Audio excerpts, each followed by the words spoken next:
قرآن عظیم الشان نے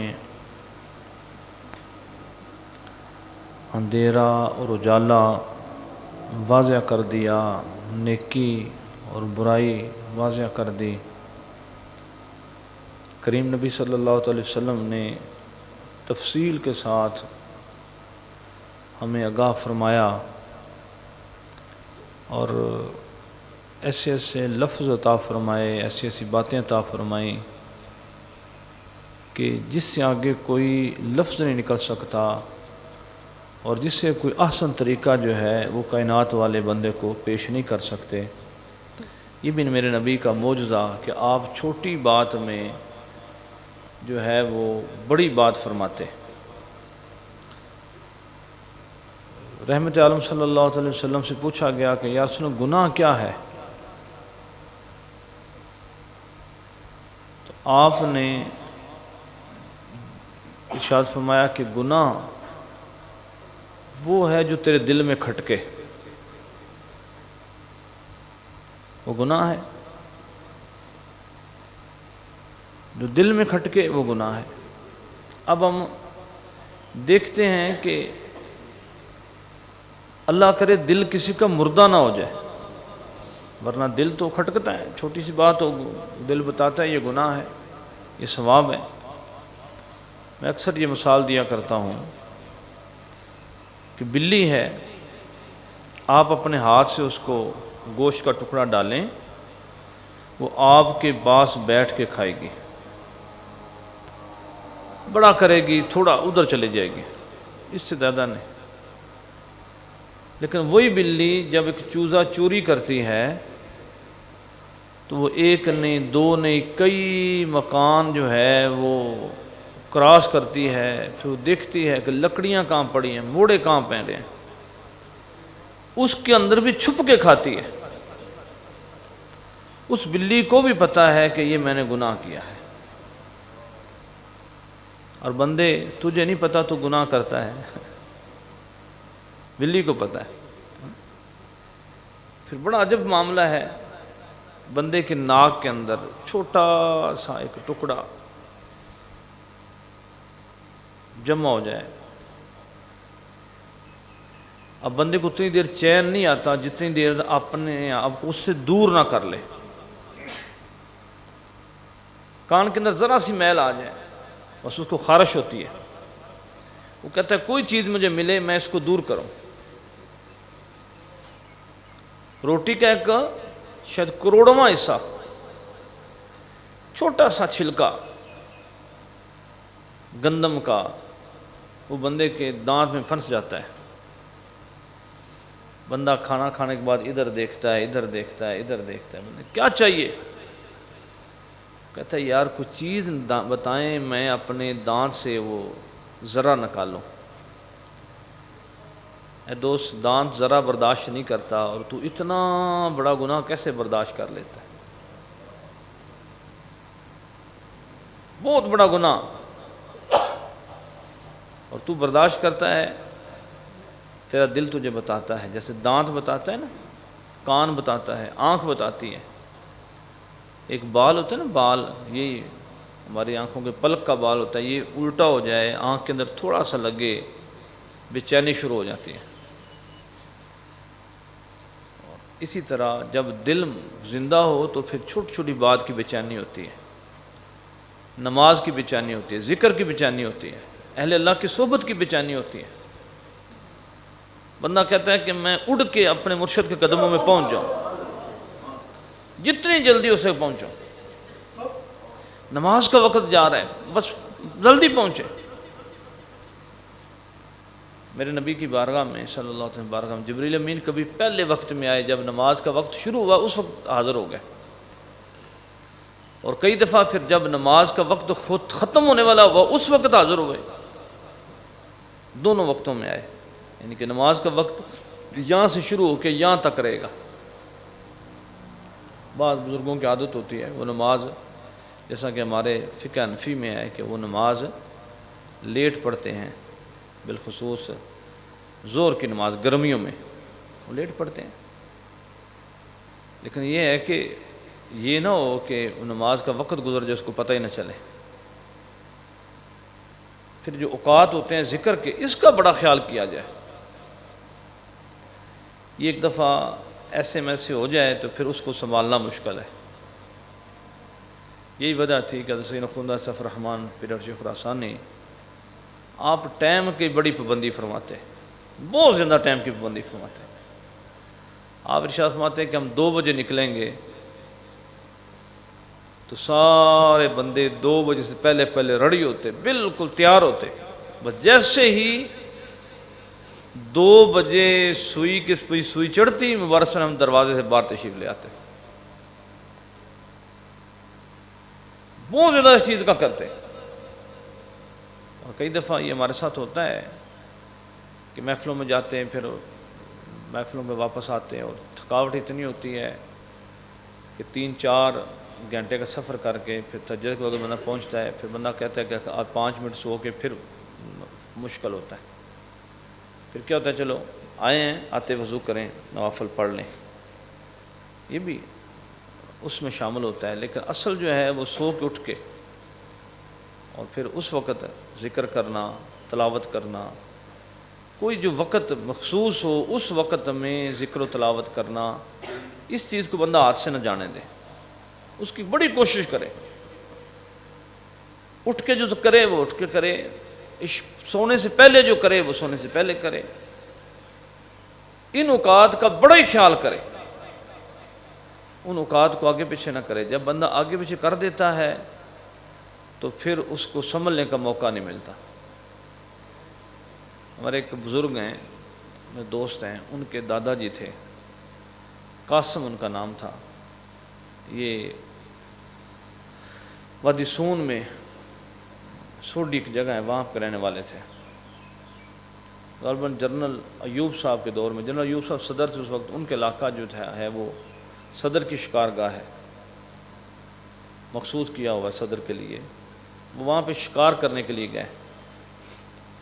جتنے پگ بن آدمی تھے، نواب آدمی تھے، نمبردار آدمی تھے، چودھری آدمی تھے، سارے کے سارے زور کے بعد جنرل ایوب کو ملنے کے لیے جانا تھا، اور وہ بابا جی کا معمول تھا کہ وہ زور کے بعد ختم خواجگان پڑھتے تھے۔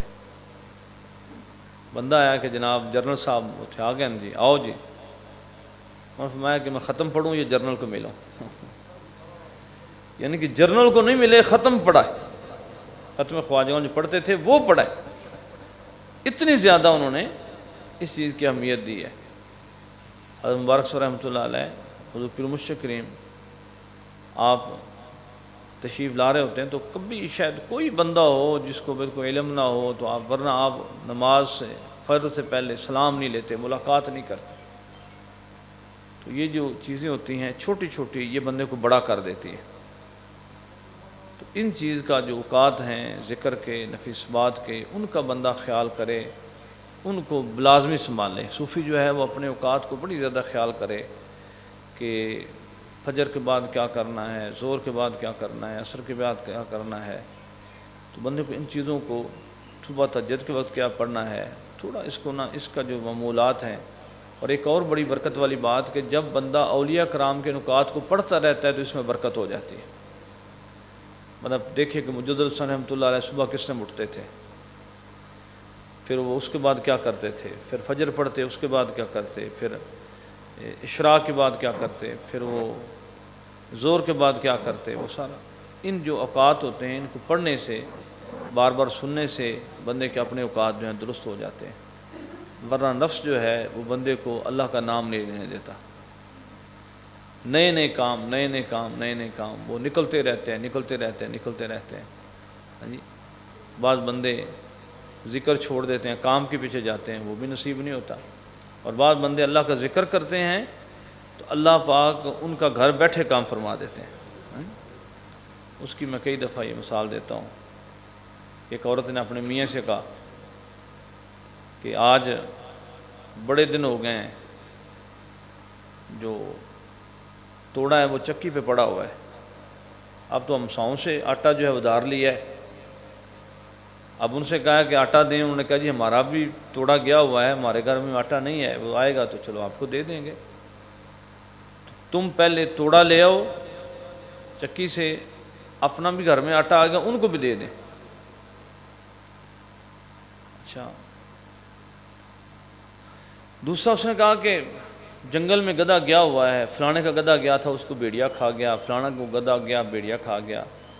یہ نہ ہو کہ وہ گدھا چرنے کے لیے گیا تو اس کو بھیڑیا کھا جائے، آج یاد سے گدھا واپس لے آؤ، یہ نہ ہو کہ گدھے سے ہاتھ وہ دو بیٹھے. ابھی یہ سوچ ہی رہا تھا کہ نماز جمعہ پڑھنے کے لیے جانا، کام تو دونوں بڑے ضروری ہیں. ایک بندے نے کہا جی آج چشمے کا پانی جو ہے وہ آج تیری باری ہے، آج اگر لگا لو گے تو ٹھیک ہے، پھر اس کے بعد چشمے کا پانی تجھے نہیں ملے گا، پھر باری آگے ہر بندے نے اپنے باغ کو پانی لگانا ہے. سوچتا رہا اس نے کہا یار کام ہو جائیں گے، جمعہ جو ہے نا یہ میں پڑھا ہوں، واپسی کے دیکھی جائے گی، پانی ملا تو تھوڑا لگا لیں گے باغ کو، چلو تکلیف کر لیں گے، رات کو چلو لگا لیں گے. وہ جمعے پہ پہنچ گیا، واپس آیا تو باغ کے پاس سے گزرا تو باغ جو ہے وہ پانی سے بھرا ہوا ہے. تو بندے سے پوچھا بھائی باغ باری تو تیری تھی، جو تم تو ادھر تھے تم نے لگایا، تو میرے باغ میں کیسے پڑ گیا؟ وہ کہتے یار تمہیں کیا بتاؤں، میں اپنے باغ کو لگا کے اور میں سو گیا، وہ پانی ٹوٹ کے تیرے باغ میں پڑ گیا. تو جمعہ پڑھتا رہا، میں ادھر سویا رہا، اور پانی جو تھا وہ سارا تیرے باغ کو لگ گیا. جب گھر گئے تو دیکھا کہ گدھا جو ہے وہ کھرلی پہ کھڑا ہے، توڑا جو ہے برچی خانے کے سامنے پڑا ہے. بیوی سے پوچھا بھی توڑا کیسے آ گیا؟ اس نے کہا مسائی کا میاں اپنا توڑا لینے کے لیے چکی پہ گیا تھا، غلطی سے وہ ہمارا توڑا لے آیا. جب اس کی بیوی نے توڑا دیکھا تو اس پر وہ جو نشانی دیکھی، اس نے کہا یہ تو ہمسایوں کا توڑا ہے، اپنا ادھر چھوڑا ہے تو ان کا لے آئے ہو. تو میں نے جو ادھار ان سے لیا تھا وہ ان کو دے دیا، توڑا اٹھا کے گھر لے آئے. گدھا کیسے آ گیا؟ انہوں نے گدھے کے پیچھے بھیڑیا لگا، یہ ڈر کے دوڑا، جان بچا کے پہنچ گیا. تو آپ زندگی میں دیکھیں کہ جن لوگوں نے تسبیحات نہیں کی، اللہ کا ذکر نہیں کیا، وہ دوڑتے دنیا میں سے چلے گئے، آج ان کی قبر کا نشان نہیں ہے. سہ جوڑ سنگت دے ڈٹھے آخر وتھا پیاں، جنہ باجوں پل نہیں سا رہندے شکلاں یاد نہ رہیاں. میرے ساتھ واقعہ ہوا، میں اپنی سستی سمجھتا ہوں، اپنی نااہلی سمجھتا ہوں، کہ 2 دن پہلے رات تقریباً 12-1 بجے کے قریب میں قبرستان گیا، اپنا ہمارا جو قبرستان ہے جہاں پہ میرے والد صاحب کی قبر ہے. تو میں قبریں دیکھ رہا تھا، یہ فلانے کی فلانی، ہمارے ایک عزیز فوت ہوئے، تھوڑا عرصہ پہلے فوت ہوئے. جب کوئی بات ہوتی تھی تو ان عزیزوں کا نام لیا جاتا تھا، انہیں بلائے جی، جو ان کو بلایا نہیں جاتا تھا خود آ جاتے تھے. آگے انہوں نے آ کے شور ڈالنا، جی آؤ جی گڈی کراؤ جی، ادھر فوت کی ادھر جانا ہے جی، فلاں کرنا ہے، بڑا کچھ جناب انہوں نے کرنا. بلکہ وہ ہمارے گھر کا نہیں، گاؤں کے بھی کام ہوتے تھے تو وہ آگے ہوتے تھے.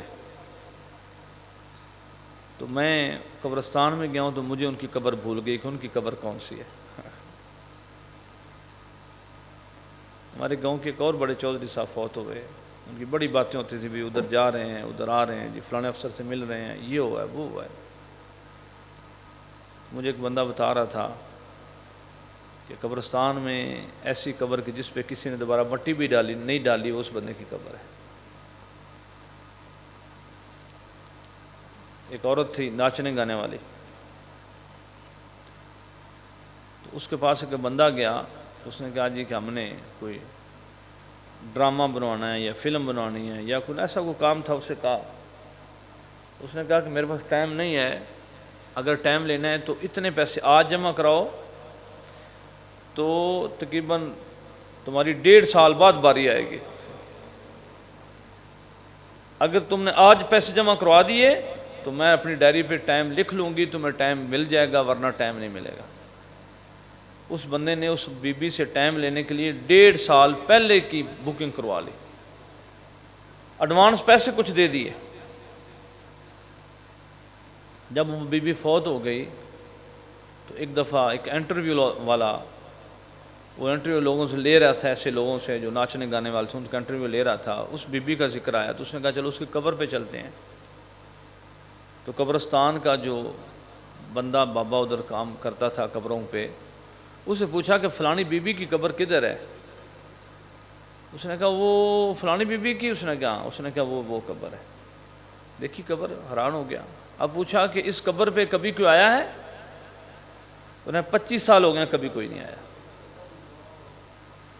جب اس کو دفن کر کے گئے ہیں اس کے بعد دوبارہ پلٹ کے کوئی بندہ فاتحہ کے لیے نہیں آیا۔ ہمارے ایک سید صاحب تھے، انہیں جنرل ایوب صاحب سے کوئی کام تھا، جنرل ایوب صاحب نے ان کا کام نکالا، بڑی محنت کی، ان کو بڑی پروٹوکول دیا، تو وہ مری گئے ہوئے تھے۔ مری سے واپس انہوں نے کہا کہ جنرل ایوب نے میرے تو دن کیتا ہے، میرا بڑا کام کیا ہے۔ کہتے ہیں کہ وہ سید صاحب نے کہا کہ میں ان کی قبر پہ جاؤں گا، جا کے فاتحہ پڑھوں گا۔ جب وہ ایبٹ آباد ان کا آبائی جو علاقہ ہے، قبرستان ہے، وہاں پہ آئے تو ان کا جو اوپر مزار بنا ہوا تھا اس کو تالا لگا ہوا تھا، وہ کنڈا لگا ہوا تھا، کنڈا کھل نہیں رہا تھا۔ وہ سید صاحب نے وہاں پہ کھڑے ہو کے بڑی کوشش کی کنڈا کھولنے کی۔ اب اس کو بلایا ڈرائیور کو کہ کنڈا کھولو۔ ڈرائیور آیا، ڈرائیور نے اس کے اندر تیل ڈالا، وہ پلاس لیا، پلاس سے اس کو اوپر نیچے کیا۔ ڈرائیور کے بھی ہاتھ کالے ہو گئے، شریف صاحب کے بھی ہاتھ کالے ہو گئے، کنڈا کھل گیا۔ جب کنڈا کھلا تو اندر داخل ہونے لگے تو چڑیوں کے انڈے ٹوٹے ہوئے تھے، بچے مرے ہوئے تھے، اتنا تفن تھا، اتنی سمیل تھی کہ انہیں پھر دوبارہ بار ہی فاتحہ پڑھنا پڑا۔ وقت کا صدر اور جنرل، اس نے پھر اس کے بیٹے کو خط لکھا، اس کے بعد وہ خط نوائے وقت میں دے دیا کہ میں تیرا باپ، اتنا عظیم باپ، اور اس کی قبر پہ جھاڑو دینے والا کوئی نہیں ہے۔ تو گوہر ایوب نے شاہ صاحب کو خط لکھا، شکوے واقعہ، کہ جب آپ نے مجھے خط لکھ دیا تو پھر آپ کو نوائے وقت میں دینے کی کیا ضرورت تھی؟ اس نے کہا بیٹا اس لیے کہ میں نے بھی نہیں رہنا، اور تیرے باپ جیسے لوگوں کے بچوں کو پتہ چل جائے کہ جب باپ مر جائے تو ان کا خیال کرنا چاہیے۔ دوستو، یہ زندگی جو ہے کسی کو ٹائم نہیں دیتی، وقت نہیں دیتی، پر جتنی دیر ہے بندے کو چاہیے کہ ان اوقات کو جو ہے آپ نے جانا ہی جانا ہے۔ ہمارے تو مرشد نے ہم پہ جو احسان کر دیے ہیں وہ تو کمال کی بات ہے۔ ہاتھ کار والے دل یار والے، ہاتھ سے کام کریں، دل سے اللہ اللہ کریں، زبان سے بولیں، دل سے اللہ اللہ کریں، نظر سے دیکھیں، دل سے اللہ اللہ کریں۔ اب اگر یہ بھی بندہ نہ کر سکے تو اس بندے کا کیا حال ہوگا؟ تو اس چیز کی بڑی زیادہ ضرورت ہے کہ اپنے اوقات کو جو ہے ذکر الہی، اس کی جو ترتیب ہے اس کا کوشش کی جائے۔ اور حضرت پیر مرشد کی میں دیکھتا ہوں، حضور میاں صاحب کو اللہ نے جو طاقت دی ہے وہ عام وہ طاقت جو ہے وہ کوئی جسمانی طاقت نہیں، روحانی طاقت ہے۔ بندہ اتنا کر نہیں سکتا کہ آپ کے ساتھ بندہ کئی دفعہ سفر کرتا ہے اور سردیوں میں رات پچھلی وقت ہے، سردی ٹکا کے پڑتی ہے، تو حضور میاں صاحب اپنے کمرے میں تشریف لے جاتے ہیں اور جا کے تھکے ہوتے ہیں اور پھر جا کے وہ تسبیح پکڑ لیتے ہیں۔ میں دیکھتا ہوں کہ اب آپ کی حالت ایسی ہے کہ لوں آپ کا جو درد کر رہا ہے، تسبیح پکڑ لیتے ہیں۔ پھر اس کے بعد فرماتے ہیں کہ اچھا میں کپڑے بدل لوں۔ آپ سونے سے پہلے کپڑے بدلتے ہیں، اپنے کپڑے تبدیل فرماتے ہیں۔ سونے والے کپڑے جو ہیں، سرکار میاں صاحب اپنے سونے والے کپڑے انہی کپڑوں میں نہیں سوتے، کپڑے تبدیل فرماتے ہیں۔ اور کپڑے تبدیل فرمانے کے بعد آپ تھوڑا پڑھنے کے بعد پھر آرام فرماتے ہیں۔ تو آپ کو آدھا گھنٹہ ملے، 15 منٹ ملیں، ٹھیک 15 منٹ بعد، گھنٹے بعد تہجد کے وقت آپ پھر حشاش ہوتے ہیں۔ یہ جو طاقت ہے یہ کوئی اس کا تعلق محض اللہ کے فضل سے ہے، محض اللہ کے فضل سے۔ آپ بالکل آپ کو آدھا گھنٹہ مل جائے، آپ نے اس ٹائم پہ جو ہے وہ 2 گھنٹے مل جائیں، 3 گھنٹے مل جائیں، 5 مل جائیں، وہ جو آپ کا وقت ہے تہجد پڑھنے کا، اسباق کا، اس وقت آپ نے پھر دوبارہ جاگنا ہے، آپ نے پھر اسی طرح مسواک فرمانی ہے، پھر اس وقت وضو کرنا ہے، وضو کرنے کے بعد پھر آپ جب فجر کا وقت ہوتا ہے اس کے بعد پھر وہ مختلف ساتھیوں کو فون فرماتے ہیں، اور پھر کوئی فون آئے ہوتے ہیں وہ دیکھتے ہیں، ان کو کرتے ہیں، اس کو اذان ہوتی ہے، پھر آپ نماز سنتے ہیں گھر ادا کروا کے۔ تو یہ جو طاقت ہے یہ اللہ پاک نے ان کو روحانی طاقت جو ہے وہ عطا فرمائی، اللہ ان کا صدقہ اللہ ہمیں بھی عطا فرمائے۔ اپنے اوقات کا جو ہے وہ خیال کیا جائے۔ ہمارے اکثر دوست احباب جو ہیں وہ چونکہ اس ذکر کے اصول سے ناواقف ہیں، ذکر سے ناواقف ہیں، ذکر کرنے سے ناواقف ہیں، وہ جو اصول ہوتے ہیں ان کو نہیں جانتے، پھر وہ بیچارے معاملات نا جی وہ بگڑ جاتے ہیں، سمجھتے نہیں ہیں۔ تو یہ سمجھنا چاہیے، اس میں پوچھنا چاہیے، بندہ جو ہے وہ پڑھنا چاہیے، کسی جو پرانے سالک ہیں وہ ان سے پوچھنا چاہیے کہ معاملات جو ہیں ان کا کیسا اہتمام کیا جائے۔ اللہ پاک ہمیں فتنوں سے، برائی سے، بے حیائی سے محفوظ فرمائے، اخلاص کی دولت سے مالا مال فرمائے۔